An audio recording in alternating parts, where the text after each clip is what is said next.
সন্তানের শরীরে দুইটি আলামত দেখলেই বুঝবেন মানুষের বদনজরে আপনার সন্তানের জীবন ধ্বংস হয়ে যাচ্ছে। আপনার সন্তানকে আপনি হয়তো দেখে ভাবছেন সে স্বাভাবিক আছে, কিন্তু না, মানুষের বদনজরে তার জীবনে একটা ক্ষতি হয়ে যেতে পারে। মনে রাখবেন, এই কথাগুলো আমার ব্যক্তিগত কোনো কথা নয়। আল্লাহর হাবিব সাল্লাল্লাহু আলাইহি ওয়াসাল্লামের হাদিসগুলো যদি আপনি অ্যানালাইসিস করেন, এই ব্যাপারে অনেক হাদিস পাবেন। এবং একজন সাহাবী, সম্ভবত সাহাল রাদিয়াল্লাহু তাআলা আনহু, তার ব্যাপারে আরেকজন সাহাবী তিনি গোসল করছিলেন। এই অবস্থায় তার শরীরের দিকে তাকিয়ে আরেক সাহাবী বলছিলেন, তুমি অনেক সুন্দরী, এত সুন্দরী কোনো মেয়ে মানুষও হয়তো হয় না। এরকম ভাবে তিনি চিন্তা ভাবনা করছিলেন, যে অর্থাৎ তার শরীরের দিকে সে যে সুন্দর, এটা তিনি বদনজরের দৃষ্টিতে তাকিয়েছিলেন, যার কারণে সে সাথে সাথে বেহুশ হয়ে পড়ে যায়। এরকম মারাত্মক ইফেক্ট পড়ে এই বদনজরের কারণে। এবং আল্লাহর হাবিব সাল্লাল্লাহু আলাইহি ওয়াসাল্লাম জানিয়েছেন, বুখারী শরীফের 213তম পৃষ্ঠায় এটা হাদিসটি এসেছে। আল্লাহর হাবিব জানিয়েছেন, আল আইনুল হক, মানুষের বদনজর এটা অনেক মারাত্মক একটি জিনিস। জাবের রাদিয়াল্লাহু তাআলা আনহু আরেকটি হাদিস বর্ণনা করেছেন, আল্লাহর হাবিব সাল্লাল্লাহু আলাইহি ওয়াসাল্লাম নিজে জানিয়েছেন, বিশ্বনবী সাল্লাল্লাহু আলাইহি ওয়াসাল্লাম জানিয়েছেন, আকসারু মান ইয়ামুতু মিন উম্মতি, আমার উম্মতের মধ্যে বেশিরভাগ মানুষ তাকদীরের যে মৃত্যু রয়েছে এরপরেই মারা যায় হচ্ছে বদনজরের কারণে।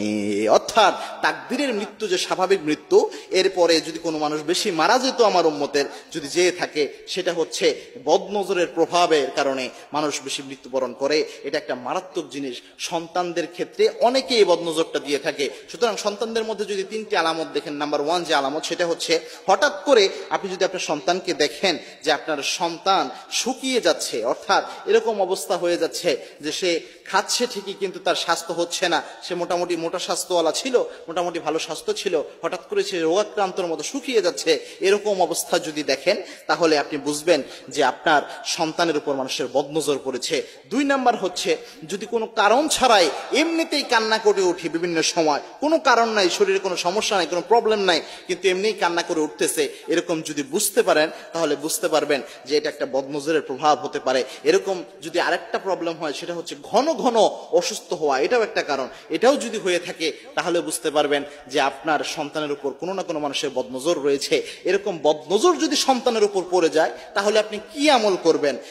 মূলত আমরা সকাল সন্ধ্যার যে আমলগুলা করি, আয়াতুল কুরসি, তারপর সাইয়্যিদুল ইস্তিগফার, এরপরে সন্তানদের জন্য আউযু বিকালিমাতিল্লাহি তাম্মা, এই যে দোয়াগুলা, বিসমিল্লাহিল্লাযী লা ইয়াদুররু মা ইসমিহি শাইউন ফিল আরদি ওয়ালা ফিস সামা ওয়া হুয়াস সামিউল আলীম, এই যে দোয়াগুলো আমরা সব সময় বলে থাকি। এবং আপনারা হিসনুল মুসলিম যে বইটা রয়েছে, এটা যদি আপনারা কিনে নেন অথবা প্লে স্টোর থেকে এই অ্যাপটাও নামান, এখানে অনেক দোয়া পাবেন। এই দোয়াগুলো পড়ে ফু দিবেন। আরেকটা জিনিস, সেটা হচ্ছে যদি বুঝতে পারেন যে কোন ব্যক্তির বদনজর আপনার সন্তানের উপর পড়লো, এটা যদি আপনি বুঝতে পারেন যে অমুক ব্যক্তির বদনজর লেগে গেছে আমার সন্তানের উপর, তাহলে ওই ব্যক্তিকে ডেকে নিয়ে এসে ওই ব্যক্তিকে যে গোসল করানোর, ওই ব্যক্তিকে গোসল করাতে হবে। এটা হাদিস থেকে পাওয়া যায়, রাসূলুল্লাহ সাল্লাল্লাহু আলাইহি ওয়াসাল্লামের আমল থেকে পাওয়া যায়। এটা ওই ব্যক্তি গোসল করানোর পরে বাকি যে পানিটা থাকবে, ওই পানিটা তার শরীরে, তার কাপড়ে এটা ধুয়ে নিয়ে তাকে ছিটে দিয়ে দিতে হবে। এটা একটা জিনিস পাওয়া যায়। অথবা সে যে জায়গায় বসেছিল, এই অবস্থায় যদি আপনি দেখেন আপনার সামনে এমন বদনজর দিলে, বললো যে আপনার সন্তান তো খুব সুন্দর, কিন্তু মাশাআল্লাহ বললো না অথবা আলহামদুলিল্লাহ বললো না, এরকম কারণে কিন্তু বদনজর পড়ে। এরকম কথা বললে সাথে সাথে তাকে মনে করিয়ে দেন যে আপনি